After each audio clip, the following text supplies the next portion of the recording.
Hey everybody, what's going on? We are here at the Oppo launch for the Oppo Find X2. Now, this is the second version of the Oppo Find X series. Now, the one that we had, I think it was last year or so, the Lamborghini edition with that motorized camera that went up and down. I loved that design. However, some people complained the phone was a bit too heavy. Oppo agreed. They went for a more traditional look, but they have beefed up the specs in this so much. This could be the spec king of Android phones for the first half of 2020. Let's talk about it right now. But like all our reviews, we are not paid or sponsored by anyone. All Oppo did was give us a lot of food and unlimited cappuccinos. That's not going to sway me from if I like the phone or not. But I'm just putting that out there because I want to be honest with you. So Oppo is touting this as a content creator's phone. Obviously it's got 120 hertz refresh rate at QHD, not at just 1080, but at full resolution, 120 hertz refresh rate. You've got a camera module designed by Sony and Oppo together that's exclusive to Oppo. That's supposed to produce some images that are going to blow our minds.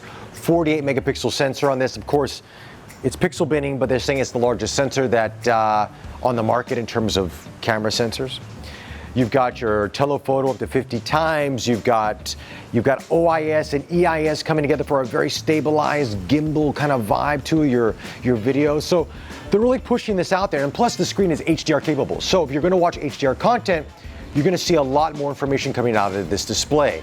They're saying this is the best display of any smartphone in the market. Is this true? In a ways, yeah. Looks pretty good. I mean, I've literally had 15 minutes with the phone, so I can't run through all its paces. We'll need the phone for more of a hands-on, full review.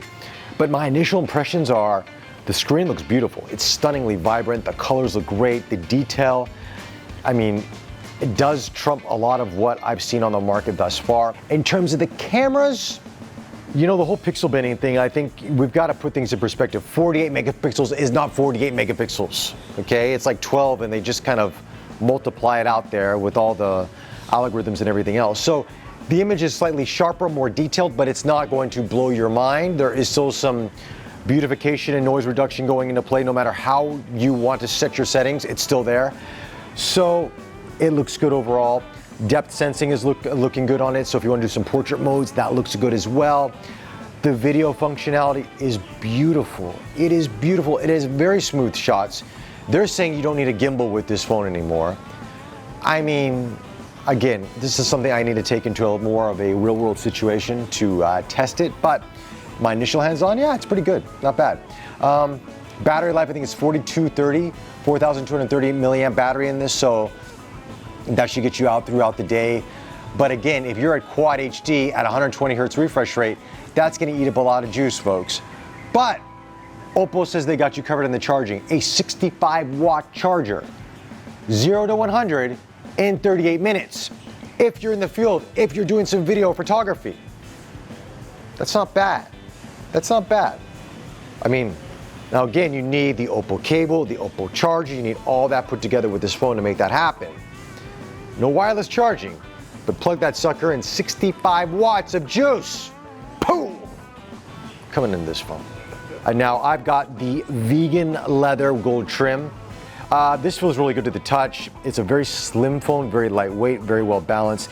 It's got that waterfall design edges to the glass. Again, I'm not a big fan of that. Some people are.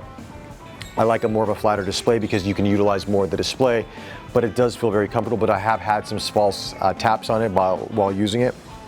Keep that in mind, but if you get a case, that should alleviate most of that. It also comes in a black mirrored finish, which we've seen in a variety of different phones out there. They say it's got some new texture to alleviate fingerprints. I still see fingerprints there. Probably not as much as other phones, but you still see them. But nonetheless, Oppo's done a tremendous job with these phones. These are very, very high-end phones.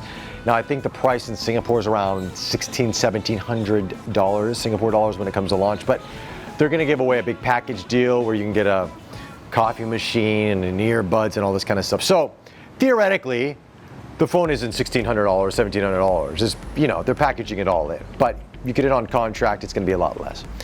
But yeah, if you're looking for a very powerful Android phone, I think that Oppo is bringing their big guns out there to challenge Samsung, They don't have the 100 times space zoom.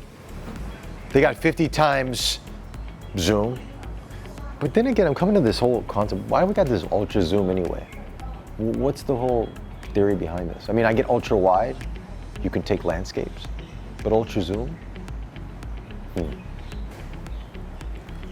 Makes you wonder, what's next year gonna be?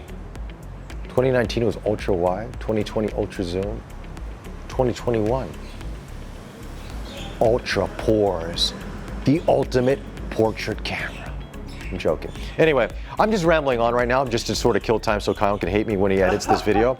But anyway, overall the phone is good, it's cool, I like it. We're gonna get a full review, we're gonna get a review set to do a full review on it, and I'll run it through its paces. But I think for a lot of content creators out there who are into videography and photography, you're going to enjoy the specs that are in this device. They're really upping their game. And with that, we'll talk to you soon for the full review. Until the next one, take care.